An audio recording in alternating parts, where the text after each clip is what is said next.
If you want more FIFA content from me, I'm now uploading exclusive videos to Patreon. The link for that is down below. And if you want to avoid the random lottery that is FIFA points, you can go straight to the source with u7buy.com. And of course, you can use the code TVM at checkout to get yourself a discount.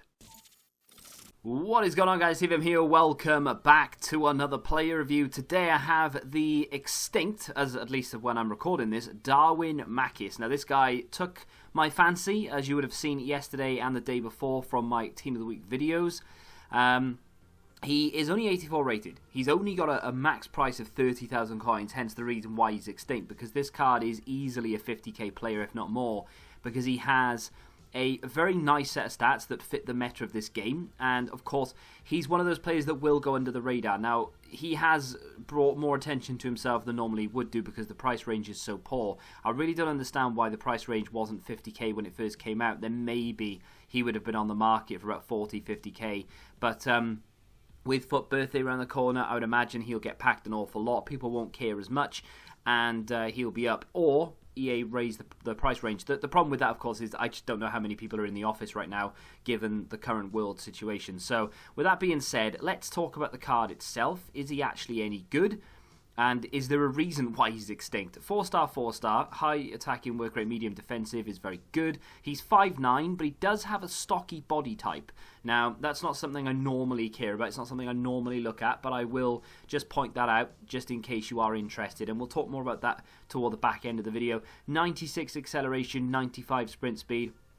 Very good start. And being 5'9", you'd kind of expect him to have a little bit of pace. You know, not everyone who's 5'9" is going to have pace, but you know what I mean? In FIFA, and because he's extinct, 5'9" player means he's going to be quite quick. He does have 99 agility and 99 balance, as well as 88 dribbling. The rest of his dribbling stats, incidentally, are not actually that good. His reactions are terrible, 73. His composure isn't very good either at 79. And his ball control is in the low 80s, there at 82. So those stats not actually that good at all. But he does have very high agility, balance, and pace. And I will keep reiterating this just in case some of you don't watch all of my videos. Please subscribe down below.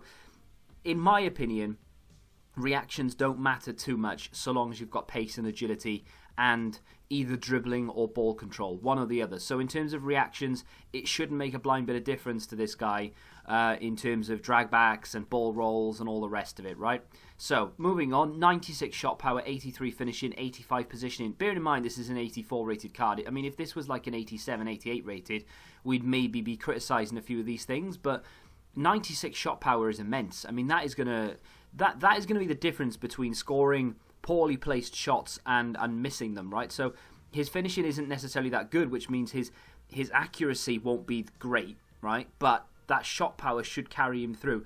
The team we've got him in there is a pretty decent team. I mean, I've played with much worse. It's not bad at all. Laudrup is so underrated in terms of an icon. People who will do swaps will tell you that they're going to hold out because Laudrup isn't worth it and so on and so forth. But honestly, he is a very, very good player. I've done a review on him if you want to go check that out. He's a very, very capable cam. And then, of course, we have Hernandez next to him, who is, again, only an 85 rated card, but again, a very capable player.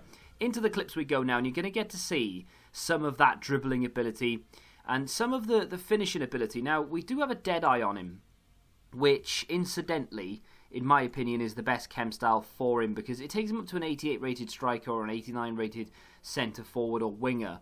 But what it does is it boosts that finishing to 98, the positioning goes to 99, and then all of a sudden we have this really clinical striker.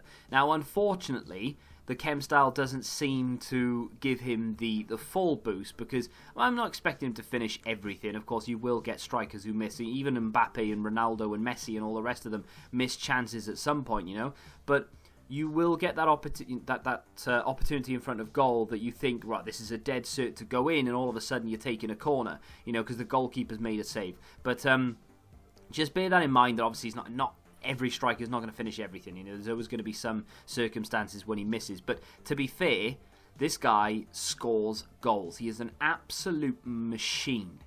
With that Deadeye, without the Deadeye, he is very, very good, very capable, and I can definitely understand why he's extinct at 30,000 coins. This is by far the best 30k player you will ever buy. Now, I did make a video yesterday saying my favourite 84. That was before I used Machis. And of course, Ryan Kent is arguably the best 84 in the game. But honestly, this guy will... it really will push the boundary of what you expect from an 84 from this point on, because he is so capable of competing with high-rated cards. Now, we're not quite at the end of the video yet. We've got a long way to go. But when we get to the review screen, you will see what class I've put him in. Now, it shouldn't be a surprise to most what class I've put him in, and in fact I'll ruin it. It's a class 3. The reason I've done that is because it quite literally is not a class 1 player. He's not up there with Ronaldo and Messi.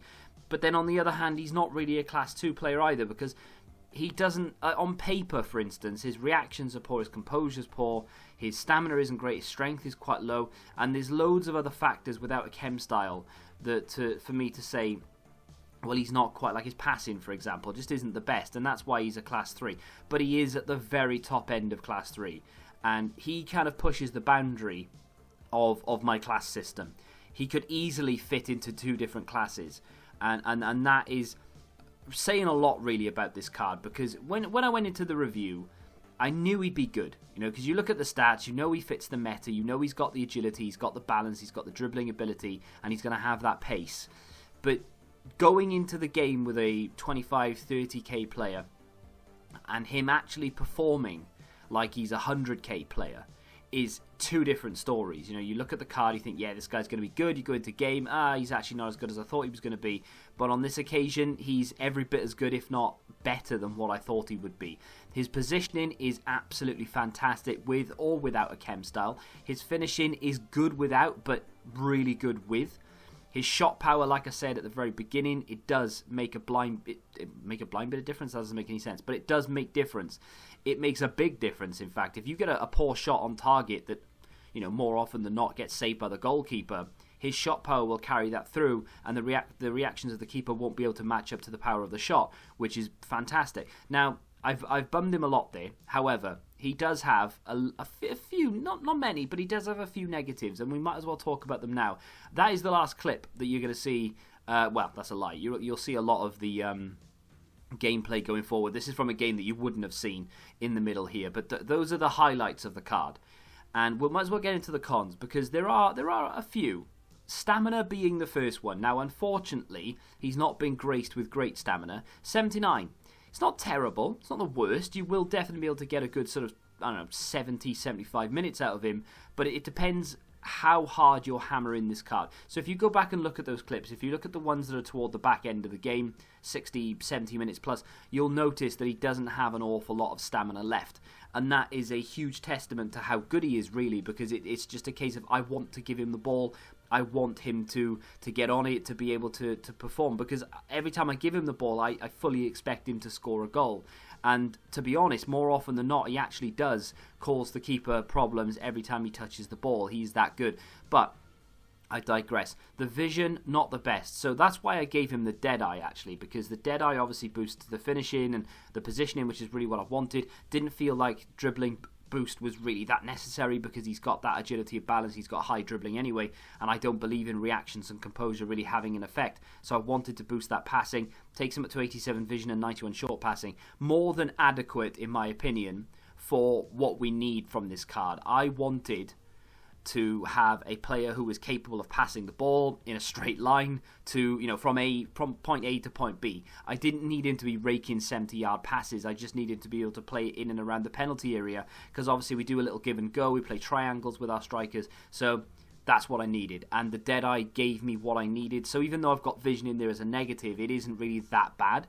The nation links are awful. Now, if you've got a La Liga team, or you've got a few players from La Liga you can box him in with, maybe with the help of an icon or two, you're laughing. However, there are going to be many people watching this who don't have good La Liga players, who don't have good icons, because you've decided to take the gamble with the icon packs and not really hit something you want. Maybe you've got a Guardiola there that you can't stand, like me. Then obviously you're not going to want to use those, and you're not going to have the option of starting this guy. Now, with that being said, you can bring him on as a super sub, as I've indicated there for Foot Champs. Now, to be honest, if you're good at the game and you started this guy in your Foot Champs squad, you would score goals, you would win games. I don't think he would be the negative point. However, I've put him down as a super sub because it's going to be very rare that I say a Class 3 player is capable of playing in a weekend league. You know, you're going to have players who are probably better than this card, more often than not anyway. But with that being said, bear in mind, if you are good at the game and you're capable of making up for the deficit that he leaves you, not that it's much, but still, you will be able to get on with it, not a problem. The stocky body type can prove to be a bit of an issue when it comes to things like ball control and not movement necessarily, because he is agile, but he's not 99, 99, 99. You know, he does have a little bit of a stiffness to him now and again.